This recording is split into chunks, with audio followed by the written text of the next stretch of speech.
Hello students, आज का हमारा टॉपिक है स्पेशियल ऑर्थोगोनल कोऑर्डिनेट सिस्टम्स, विशिष्ट लांबिक निर्देश तंत्र। ठीक है, प्रीवियस लेक्चर में हम लोगों ने कर्ल, ग्रेडियंट और डाइवर्जेंस के बारे में पढ़ा था। ठीक है, जो हमारे प्रीवियस लेक्चर्स थे उसके अंदर हमने कर्ल, ग्रेडियंट और डाइवर्जेंस के बारे में पढ़ा था। वो हमने किस में निकाले थे?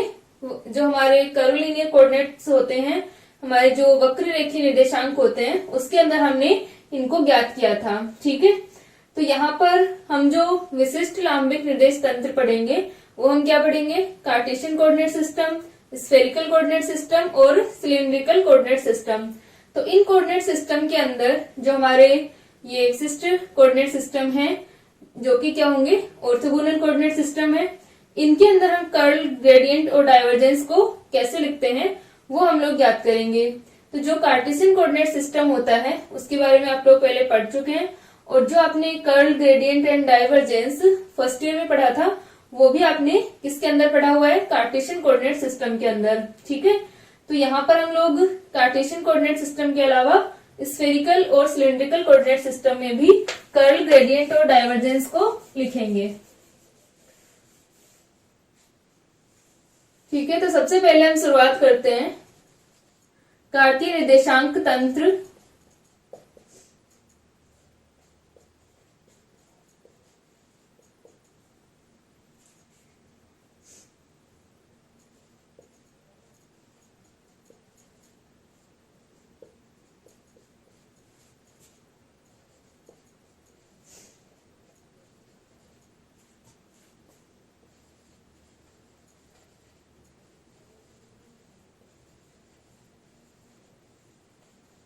Cartesian coordinate system. ठीक है, तो जो हमारा कार्तीय निर्देशांक तंत्र होता है, कार्टेशियन कोऑर्डिनेट सिस्टम होता है, इसके अंदर क्या होते हैं कि जो हमारी पृष्ठें होती हैं, सरफेसेस जो होती हैं वो क्या होती हैं? समतल होती हैं। ठीक है, प्लेन सरफेसेस अपने पास में होती हैं। जैसे कि हम लोग डिफाइन करते हैं,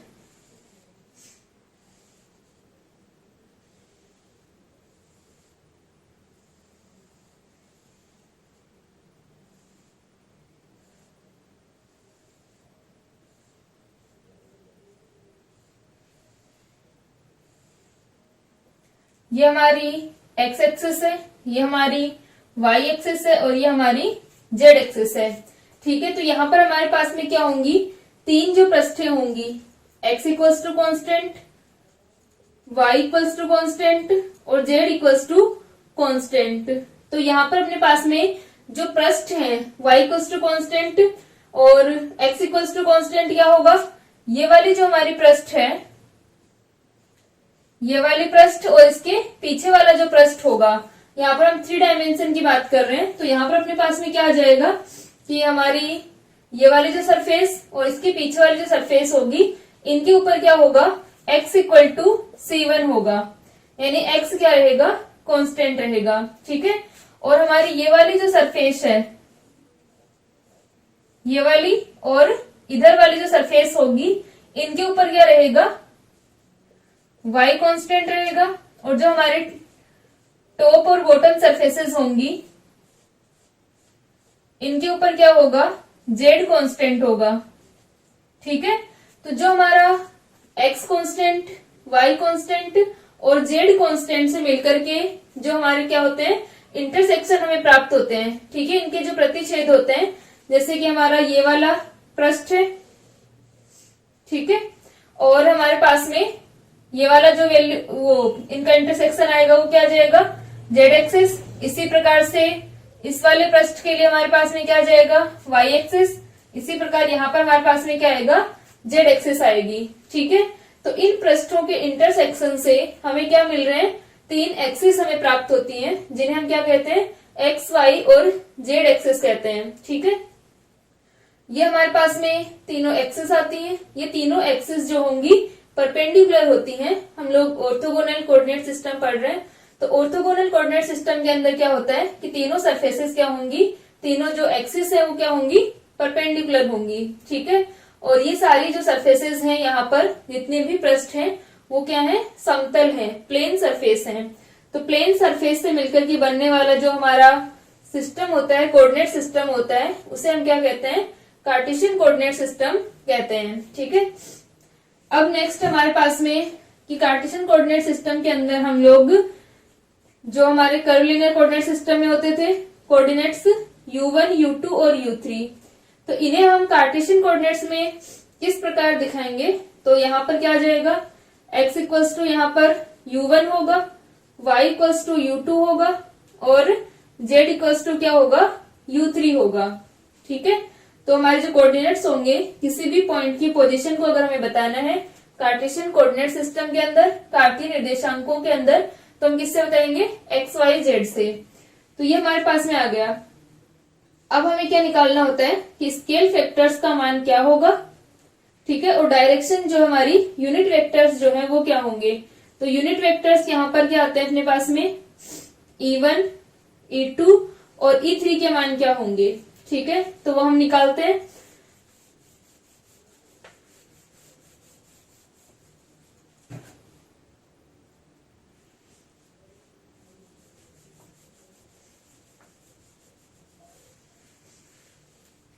तो सबसे पहले हम लिखें कि डी आर वेक्टर जो होता है कर्व लीनियर कोऑर्डिनेट सिस्टम के अंदर, डी आर वेक्टर क्या होता है, del r upon del x.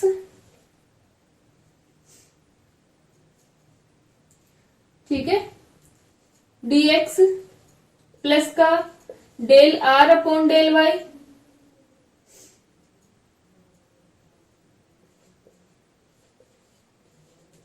D y plus का del r upon del z d z. ठीक है, इसी प्रकार लिखते हैं हम लोग। वहां पर हम क्या लिख रहे थे, u1, u2, u3 की फॉर्म में, तो del r upon del u1 D u1, del r upon del u2 D u2 और del r upon del u3 D u3, यही लिखते हैं हम लोग। तो यहाँ पर अपने पास में एक्स वाई जेड कोऑर्डिनेट्स है, तो हम एक्स वाई जेड कोऑर्डिनेट्स की फॉर्म में इसको लिखते हैं। अब जो हमारा आर वेक्टर होता है वो क्या होता है कार्तीय निर्देशांकों में, are vector equal to function होगा किसका, एक्स वाई जेड का फंक्शन है। इसे हम लिखते हैं are vector equal to x i cap plus का वाई जे केप प्लस का जेड के केप। ठीक है, तो आर वेक्टर को हम इस प्रकार से लिख सकते हैं। तो यहां पर हमारा डी आर क्या होगा, d x i cap d y j cap d z k cap. ठीक है, यही होगा अपना d x i cap d y j cap और डी जेड के कैप। तो यहां से अपने पास में आ जाएगा, इसको हम कंपेयर करें फर्स्ट और सेकंड को।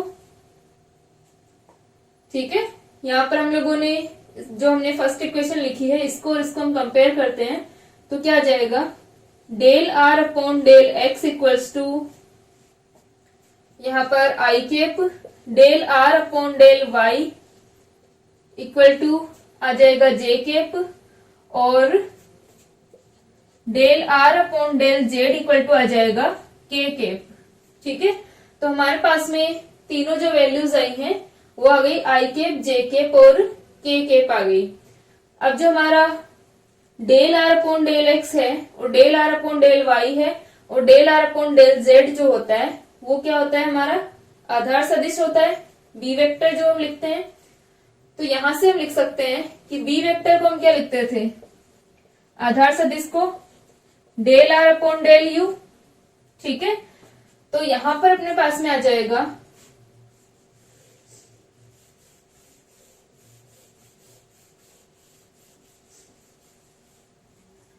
कि बी वन वेक्टर अपना आ गया del r upon del x. ठीक है, और इक्वल टू क्या आ रहा है, आई कैप। तो बी वन वेक्टर क्या होता था, H1 E1 cap equal to I cap. इसका मतलब अर्थात H1 तो क्या होगा, 1 होगा और यूनिट वेक्टर क्या होगा, आई कैप होगा। ठीक है, कार्टेशियन कोऑर्डिनेट सिस्टम के अंदर हमारे स्केल फैक्टर्स जो होते हैं उनके मान क्या आते हैं, 1 आता है और जो यूनिट वेक्टर्स हमारे आएंगे उनका मान कितना आएगा, आई केप, जे केप और के केप। ठीक है,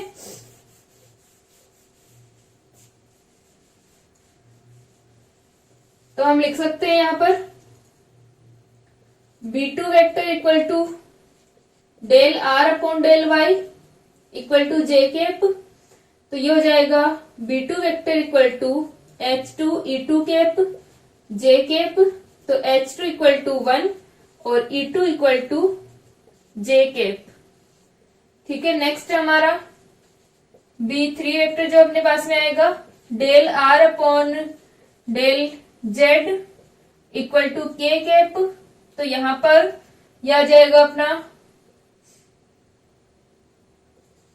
B3 equal to H3 E3 cap.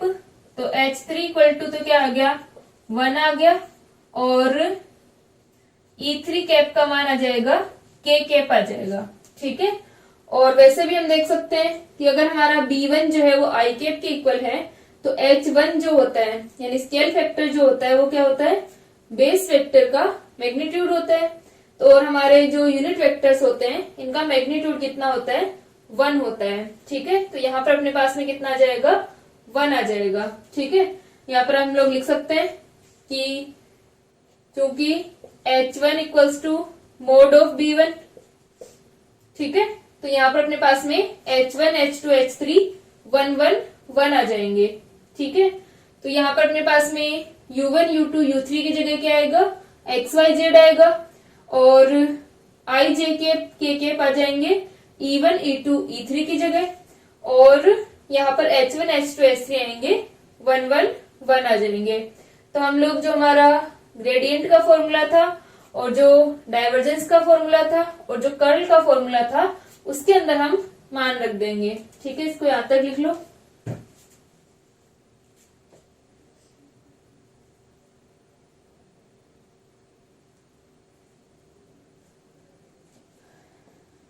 ठीक है, यहां तक हो गया।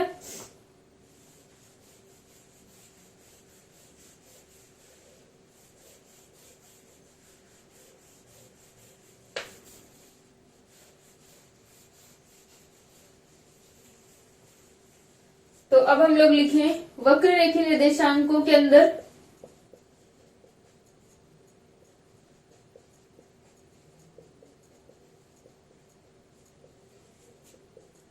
ग्रेडियंट का मान। ग्रेडियंट फाई जो होता था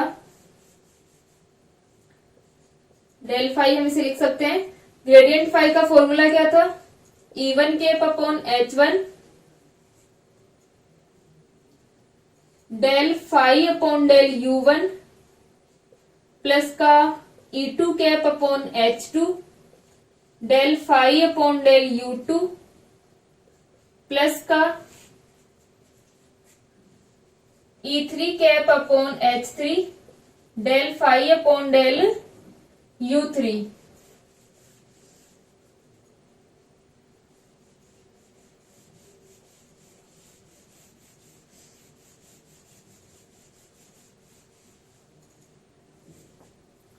del phi upon del U3 आ जाएगा।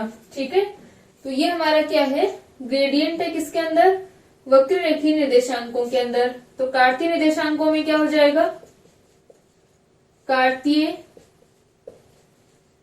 निर्देशांकों में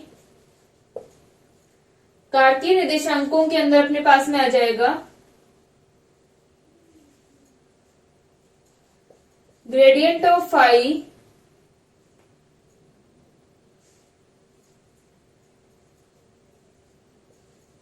del phi upon del x आई कैप।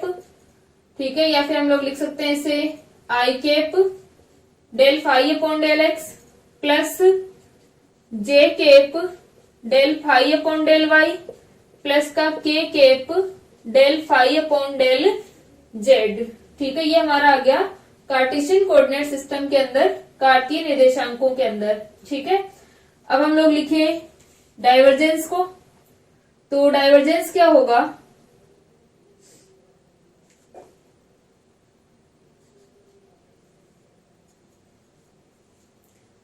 तो हम लिख सकते हैं वक्र रेखी निर्देशांकों में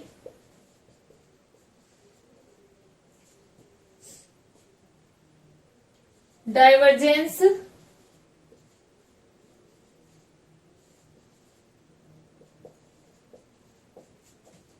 divergence of A vector equal to कितना होता है 1/h1 h2 h3। ठीक है, 1/h1 h2 h3 del upon del u1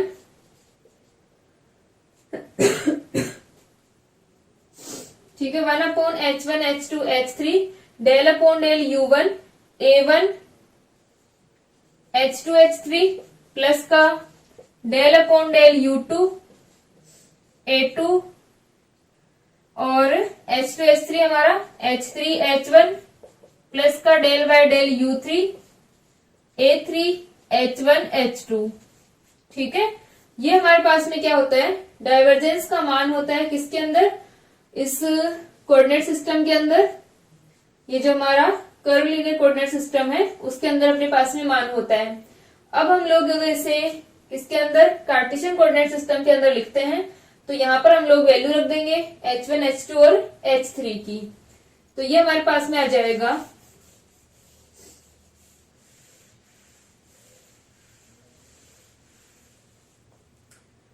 कार्तीय निर्देशांकों में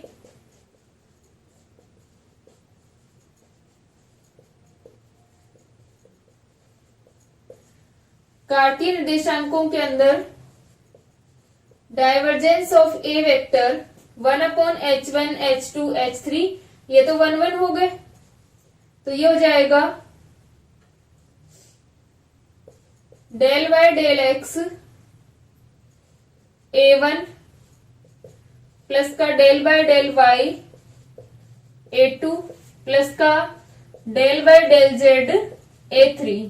ठीक है, तो सिंपली हमारे पास में del ax by del x, इसको हम लोग ax ay और az भी लिख सकते हैं। ठीक है, तो ये हमारे पास में डाइवर्जेंस का मान आ जाएगा किसके अंदर, कार्टेशियन कोऑर्डिनेट सिस्टम के अंदर। ठीक है, इसी प्रकार कर्ल को लिख सकते हैं हम, कर्ल को हम पहले कर्वलीनियर कोऑर्डिनेट सिस्टम में लिखें और फिर उसके बाद में हम लोग कर्ल को लिख सकते हैं किसके अंदर, कार्टेशियन कोऑर्डिनेट सिस्टम के अंदर।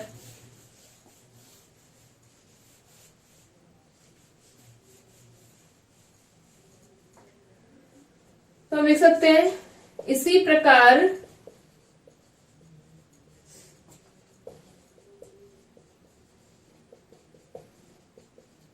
वक्र रेखीय निर्देशांकों में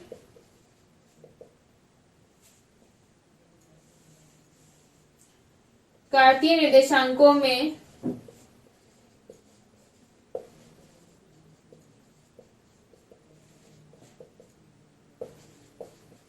कर्ल कितना कैसे हो जाएगा, पहले हम वक्र रेखीय निर्देशांकों के अंदर लिख लें, कितना होता है 1/h1 h2 h3 और यहां पर अपने पास में क्या आता है E1 cap h1 E2 cap h2 E3 cap h3 और ये हो जाएगा del by del u1 del by del u2 और डेल बाय डेल u3। ठीक है, और यहां से अपने पास में आ जाएगा a1 h1 a2 h2 और a3 h3। ठीक है, ये हमारे पास में क्या होता है किसके अंदर, वक्र रेखीय निर्देशांकों के अंदर अपना जो कर्ल का मान होता है कर्वलीनियर कोऑर्डिनेट सिस्टम के अंदर, वो ये होता है और हमें किसमें निकालना है, कार्टेशियन कोऑर्डिनेट सिस्टम के अंदर ज्ञात करना है। तो यहां से अपना क्या आ जाएगा आई कैप जे कैप और के कैप। ठीक है, और यहां पर हम लिख सकते हैं del by del x del by del Y और डेल बाय डेल जेड। इससे हम लिख सकते हैं ए एक्स ए वाई और ए जेड और ये तीनों हमारे कैंसिल क्योंकि तीनों 1 1 है। तो ये हमारा आ जाएगा कर्ल ऑफ ए का मान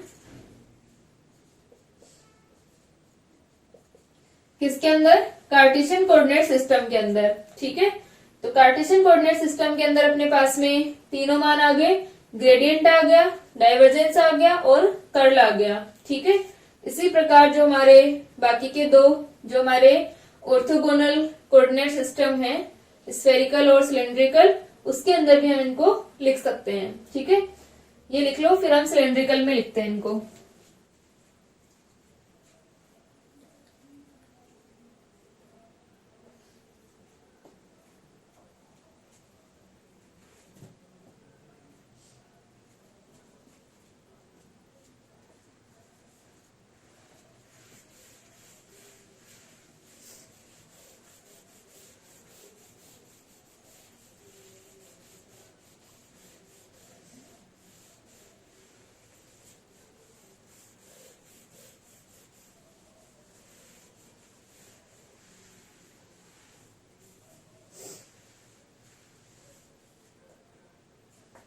ठीक है, नेक्स्ट है हमारा सेकंड, सिलेंड्रिकल कोऑर्डिनेट सिस्टम, बेलनाकार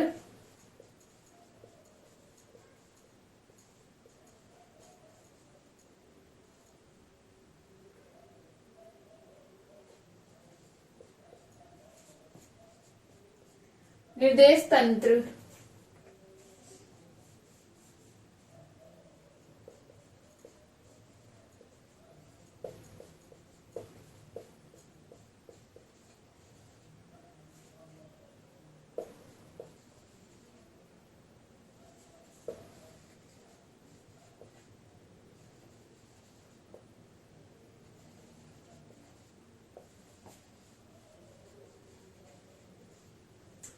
ठीक है, cylindrical coordinate system. Cylindrical coordinate system के अंदर क्या होगा, मान लो हमारे पास में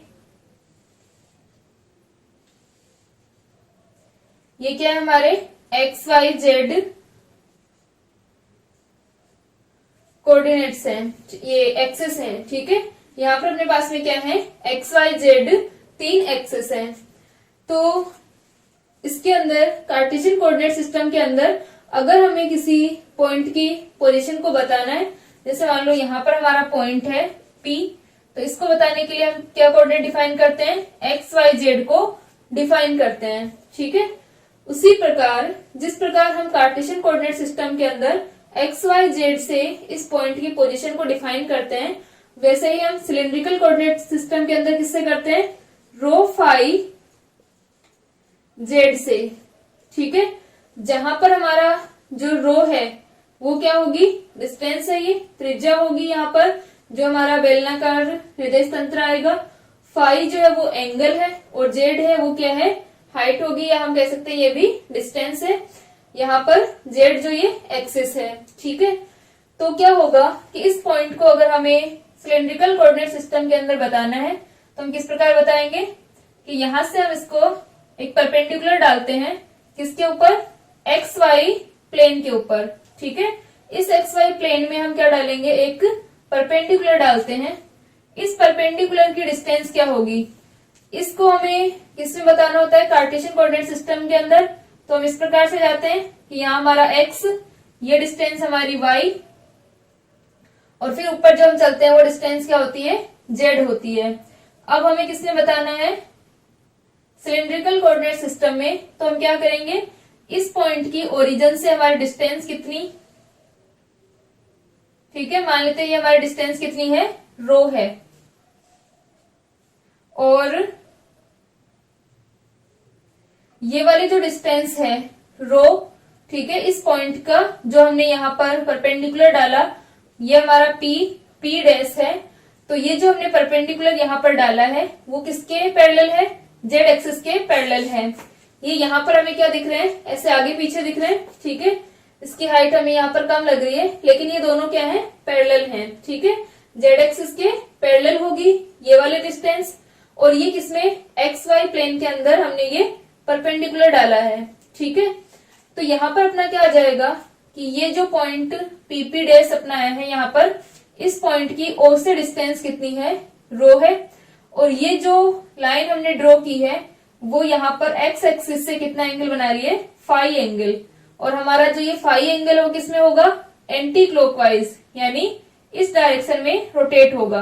अगर हम फाई इक्वल टू 0 ले लें तो ये यहाँ से स्टार्ट होके कंप्लीट 0 to 2 पाई होगा। ठीक है, तो ये हमारे कोऑर्डिनेट्स हो जाएंगे रो फाई और जेड। जेड ये वाले डिस्टेंस है, रो ये वाले डिस्टेंस है, और फाई ये वाली डिस्टेंस है। ठीक है, इसको हम लोग सिलेंडर के अंदर किस प्रकार बताएंगे, बेलनाकार के अंदर। यहां पर अपने पास में ये जो परपेंडिकुलर है ये इस प्रकार है, तो यहां से हम देख सकते हैं कि ये हमारा एक प्लेन है। ठीक है, इस प्रकार का हमारा क्या है, एक प्लेन है।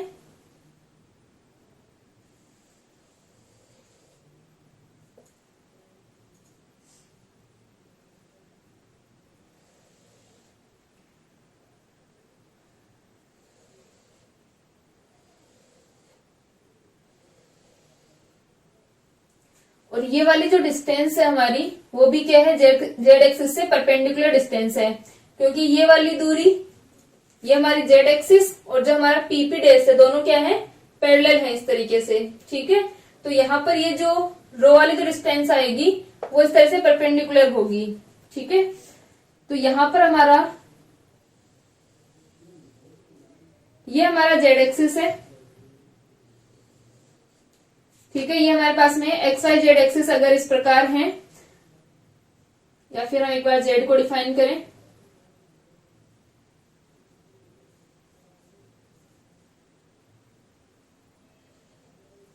ठीक है, तो ये जो हमारी जेड एक्सिस है ये हमारी डिस्टेंस क्या होगी,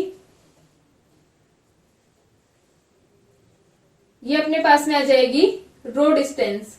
ठीक है, रो दूरी है ये अपनी, और ये जो यहां पर प्लेन बन रहा है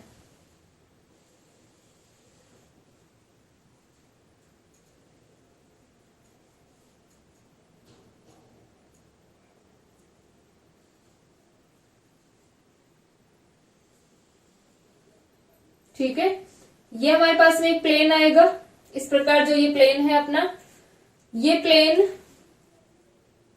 ये भी हमारी रो डिस्टेंस है। और एक हमारे पास में क्या है, ये एक पृष्ठ है, बेलनाकार जो पृष्ठ है, और एक हमारे पास में इस प्रकार से ये जो सर्कुलर हमारा आ रहा है। तो यहां पर अपने 3 पृष्ठ हैं। ठीक है, एक तो अपना बेलनाकार पृष्ठ जिसे हम कहते हैं रो इक्वल टू C1, यानी इस बेलनाकार पृष्ठ पर क्या रहेगा, रो कांस्टेंट रहेगा। जैसे मान लो हमारे पास में ये है, इसको हम इस तरह से बनाएं। ठीक है, सिलिंड्रिकल शेप में अगर हम इसे मोड़ते हैं तो जो हमारी सरफेस आ रही है बाहर वाली, जो सिलिंड्रिकल की सरफेस की जो बाहर वाली हमारी सरफेस है, इस पूरी सरफेस पर क्या रहेगा, रो का मान कांस्टेंट रहेगा। ठीक है, तो ये वाली जो पूरी बाहर वाली सरफेस है इस पर रो इक्वल्स टू C1, यानी इस पृष्ठ को हम कहते हैं रो इक्वल टू C1। ठीक है, या फिर हम कह सकते हैं यहाँ पर rho is greater than equal to C1। ठीक है, रो हमारा क्या रहेगा, कांस्टेंट रहेगा। ठीक है, रो इक्वल टू C1 हो जाएगा, यहाँ पर अपना कांस्टेंट है, और rho is greater than equal to 0 होगा, क्योंकि अगर 0 होगा तो यहाँ पर अपने पास में एक हमें लाइन मिलती है। ठीक है, तो रो इक्वल टू C1 इस पृष्ठ के ऊपर कांस्टेंट होगा, और जो हमारा रो है वो डिस्टेंस हमारी किस प्रकार है, अगर ये हमारी जेड एक्सिस है तो रो क्या होगा, परपेंडिकुलर डिस्टेंस है जेड एक्सिस से। ठीक है, इस रो को हम त्रिज्या बना करके इस तरीके के वृत्त बना सकते हैं। ठीक है, जेड एक्सिस से क्या है, ये एक परपेंडिकुलर डिस्टेंस है, और इन्हीं सभी वृत्तों को अगर मिला दें हम तो हमारे पास में कंप्लीट किया जाएगा, एक बेलन बन जाएगा। ठीक है, इस प्रकार से जो हमारे ये बन रहे हैं, पूरी ये जो सरफेस होगी वो हमारी रो इक्वल टू C1 की रो कांस्टेंट की सरफेस होगी, जो बाहर वाली हमारी सरफेस है, बेलनाकार जो पृष्ठ है। तो यहां पर हम लिख सकते हैं रो इक्वल टू C1 क्या होगा, एक बेलनाकार पृष्ठ होगा। ठीक है, यहां तक आ गया समझ में कि जो भी हमारा बेलन होता है उसका जो सरफेस है वो रो इक्वल टू कांस्टेंट रहेगा, क्योंकि रो जो है वो वेरी कर रहा है, इसके इनसाइड यहां पर वेरी करेगा। ठीक है, तो हमने इस सरफेस की बात की। अब हम लेते हैं ये वाला जो हमारा प्लेन है।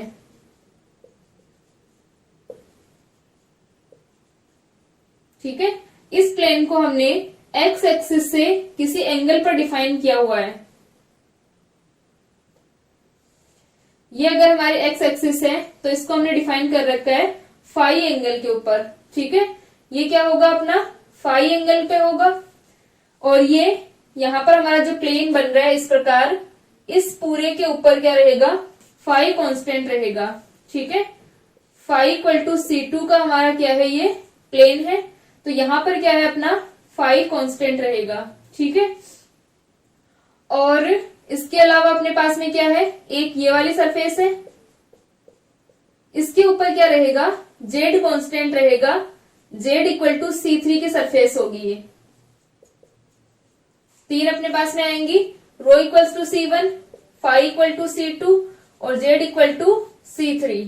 ठीक है, जेड हमारा क्या रहेगा कि जो ये हाइट है, ये हाइट अगर हम इसकी बात करें ऊपर टॉप की, ठीक है, इस प्रकार से अपने पास में अगर हम इसको, ये जो हमारे पास में डस्टर अगर हम इसको इस प्रकार मोड़े, तो जो हमारी ये टॉप वाली सरफेस होगी, यहाँ पर क्या रहेगा, जेड कांस्टेंट होगा। जेड हमारे इस तरह से वेरी करेगा, हर एक सरफेस के ऊपर हमारे पास में क्या रहेगा, जेड अगर हम 0 ले लेते हैं इस हाइट को, तो ये हमारे पास में एक्स वाई प्लेन आ जाता है। ठीक है, अगर हम इस जेड की वैल्यू 0 ले लें तो ये हमारा एक्स वाई प्लेन होगा। और किसी हाइट की बात करें अगर हम, तो वो हमारे पास में क्या आती है, जेड हाइट आती है। ठीक है, तो ये इस प्रकार से हमारे पास में पृष्ठ होते हैं। एक बार इस डायग्राम को बना लो, फिर हम लोग डिफाइन करते हैं कि इनकी लिमिट क्या होती है।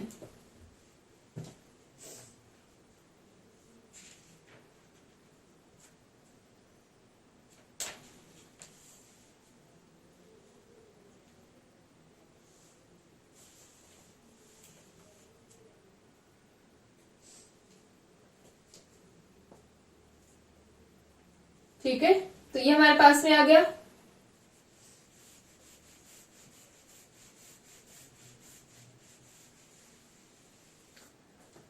तो यहां से हम देख सकते हैं कि जो हमारा रो इक्वल टू C1 है, वो हमने क्या डिफाइन किया कि रो जो होगा वो एक बेलनाकार हमारा पृष्ठ है। तो यहां से C1 जो होता है वो ग्रेटर देन इक्वल टू 0 होता है। ठीक है, C1 का मान क्या होगा, ग्रेटर देन इक्वल टू 0 होगा। अगर मान लो हमारे पास में रो इक्वल्स टू 3 है, इसका मतलब जेड एक्सिस से कितनी डिस्टेंस होगी, ये 3 डिस्टेंस होगी। ठीक है, 3 सेंटीमीटर अगर हम इसको लेते हैं तो ये 3 सेंटीमीटर होगी। और यहाँ वाला जो हमारा सर्किल बन रहा है, ठीक है, इसकी जो रेडियस होगी वो कितनी हो गई, 3 सेंटीमीटर हो गई।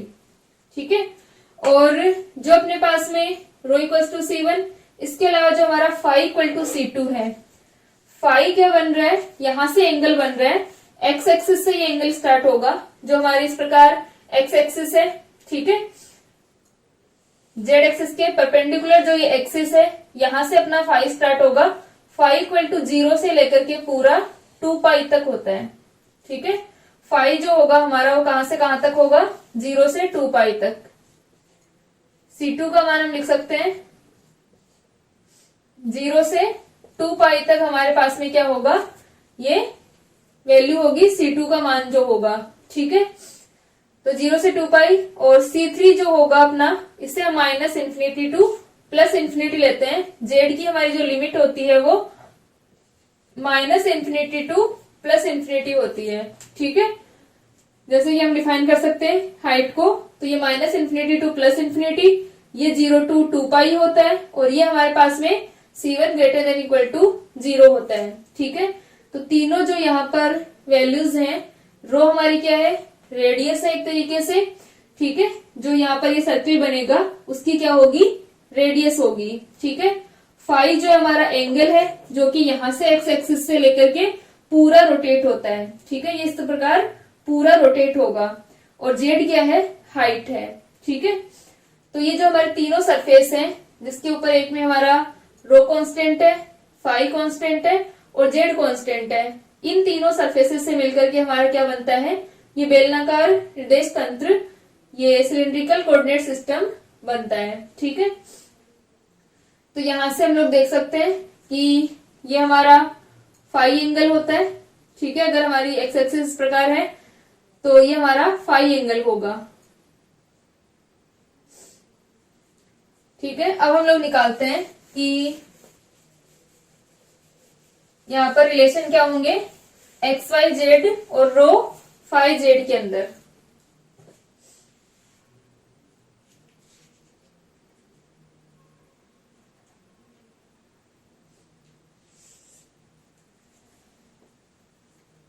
ठीक है, तो यहाँ पर अपन लोग रिलेशन को डिफाइन करें।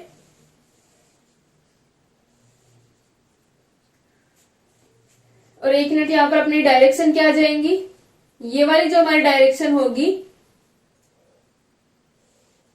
ये होगी ई कैप जेड, जेड डायरेक्शन। ठीक है, जेड हमारी जो परपेंडिकुलर ये जो डायरेक्शन है वो इस प्रकार से होगी, जेड एक्सिस के पैरेलल। ठीक है, और ये जो हमारे पास में डायरेक्शन आएगी वो क्या आएगी, ई रो कैप आएगी, ये जो रेडियस है इसकी। और ये जो इस तरह से वृत्त बन रहा है हमारा, फाई वक्र होगा ये। फाई जो हमारा वो क्या है, एक वृत्त को बनाएगा, क्योंकि यहाँ पर फाई जो है वो 0 से लेकर के पूरा 2 पाई जब रोटेट होगा तो एक वृत्त को बनाता है।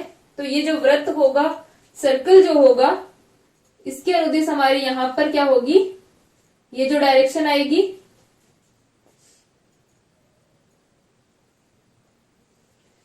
ये हमारी आएगी ई कैप फाई। तो ये अपने पास में तीनों यहाँ पर डायरेक्शन आएंगी। पर ये जो हमारा सीधा जेड एक्सिस के पैरेलल है वो हमारे पास में ई कैप जेड होगा। ये जो रो है, ठीक है, इस प्रकार है, ये रो की वैल्यू परपेंडिकुलर है ये। ठीक है, जितनी भी ये परपेंडिकुलर डिस्टेंस होंगी हमारी सारी क्या है, रो को डिफाइन करती हैं। रो इक्वल टू 0 जब होता है तो ये हमारी एक जेड एक्सिस बन जाती है। ठीक है, तो यहाँ पर अपने पास में रो को डिफाइन कर रही है सारी दूरियां, तो ये हमारा आएगा रो वेक्टर, ये जो ई रो आएगा। ठीक है, ई रो कैप होगा। और इसी प्रकार अपने पास में फाई इक्वल टू जो ये इस प्रकार से वृत्त बनेगा वो हमारी डायरेक्शन हो जाएगी ई फाई कैप।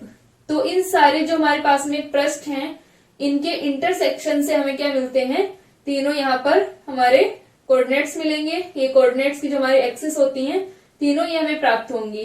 ठीक है, तो यहां से हमने देखा कि अगर हमारा पॉइंट पे यहां पर है, ये इस प्रकार हम इस पर प्रोजेक्शन डालते हैं। ठीक है, ये परपेंडिकुलर डालते हैं।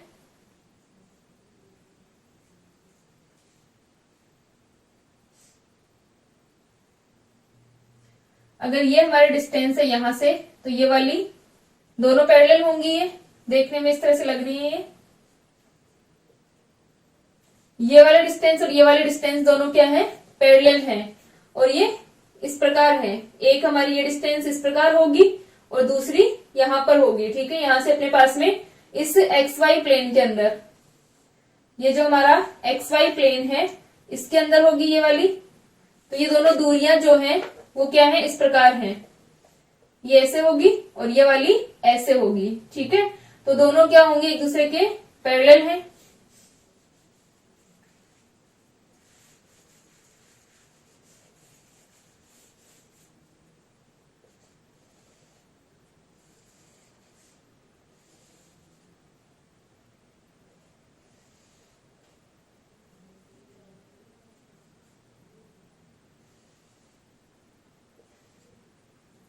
ये हमारा एंगल फाई था। तो ये जो हमारे पास में क्या है, एक्स एक्सिस है, ये हमारी वाई है और ये हमारी जेड एक्सिस है। ठीक है, तो ये तीनों चीजें समझ में आ गई अपने पास में। तो अब हम डिफाइन करते हैं कि एक्स वाई जेड और रो थीटा फाई, ये रो फाई जेड के अंदर क्या रिलेशन होगा। ठीक है, रो क्या है, इसकी त्रिज्या है। तो यहां से हम देख सकते हैं कि x इक्वल टू क्या होगा, रो कोस फाई होगा, y इक्वल टू क्या होगा, रो साइन फाई होगा, और z इक्वल टू जो हमारा पी डैश है वो z ही होगा। ठीक है, ये तो z एक्सिस के पैरेलल है ही, ऐसे ही ये दोनों दूरियां। ठीक है, तो यहाँ पर दोनों दूरियां क्या होंगी, पैरेलल है। ये अगर z है तो ये भी z होगी, और ये हमारी रो कोस फाई हो जाएगी और ये अपनी रो साइन फाई हो जाएगी। ठीक है, तो ये हमारे पास में वैल्यू आ गई। तो ये हम कैसे निकालते हैं, चाहे तो यहाँ पर हम लोग एंगल से देख लें। ठीक है, या फिर हम इस प्रकार देख सकते हैं कि हमारे पास में अगर कोई भी दो वेक्टर्स हैं, मान लो ये हमारा y वेक्टर है, ये हमारा x वेक्टर है, और कोई वेक्टर इनके बीच से थीटा एंगल बनाता है, और ये अगर हमारा क्या है, रो है, मान लो फाई एंगल बना रहा है, तो x का मान हमारा क्या होता है, जिस एक्सिस के साथ में एंगल बन रहा होता है उसके साथ हम कोस को लेंगे, और जो बाकी का बचेगा उसको हम साइन के अंदर लेते हैं। ठीक है, यानी इस वेक्टर के अगर हम कॉम्पोनेंट्स लें एक्स एक्सिस के अलोंग और वाई एक्सिस के अलोंग, तो हम कैसे लेते हैं कि जिस एक्सिस से एंगल बन रहा है उसके साथ में कोस आएगा और जो दूसरा बचता है वो हमारा साइन होता है। ठीक है, तो x इक्वल टू हमारा रो कोस फाई और y equal to rho sine phi. ठीक है, ये हमारे पास में क्या हो गई, दोनों के अंदर रिलेशन आ गया। अब जो r वेक्टर होता है,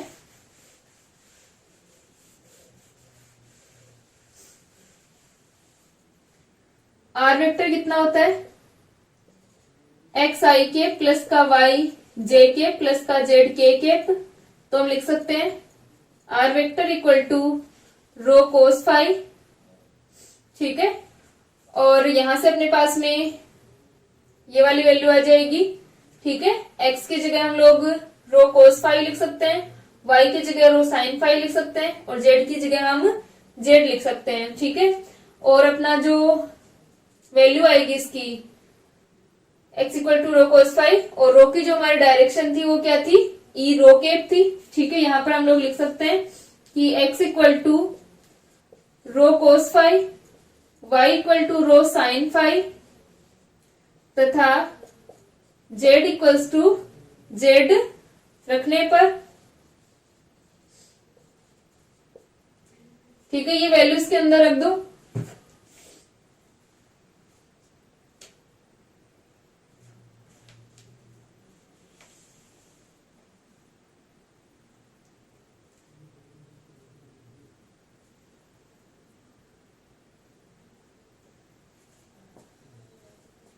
ठीक है, यहां तक हो गया।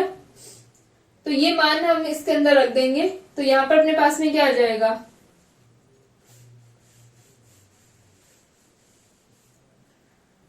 तो आर वेक्टर हमारा आ गया रो कोस फाई आई केप प्लस का रो साइन फाई जे के प्लस का जेड के केप। ठीक है, ये हमारे पास में आर वेक्टर का मान आ गया। तो हम निकाले del r upon del rho. Del r upon del rho क्या हो जाएगा, del r upon del rho अपना आएगा रो कोस फाई और रो साइन फाई। तो यह आ जाएगा कोस फाई आई केप प्लस का साइन फाई जे केप। ठीक है, और इसका मैग्नीट्यूड कितना हो जाएगा, ये हमारा h1 का मान आएगा। ठीक है, del r upon del rho, इसका मैग्नीट्यूड हमारा h1 होगा और इसका मैग्नीट्यूड कितना हो जाएगा अपने पास में, कोस आई केप प्लस का साइन फाई जे केप है, कोस स्क्वायर फाई प्लस का साइन स्क्वायर फाई, तो यह आ जाएगा 1 आ जाएगा। ठीक है, तो इसका मैग्नीट्यूड हमारे पास में कितना आ गया, 1 आ गया। इसी प्रकार हम क्या निकाल सकते हैं, del r upon del phi और del r upon del Z.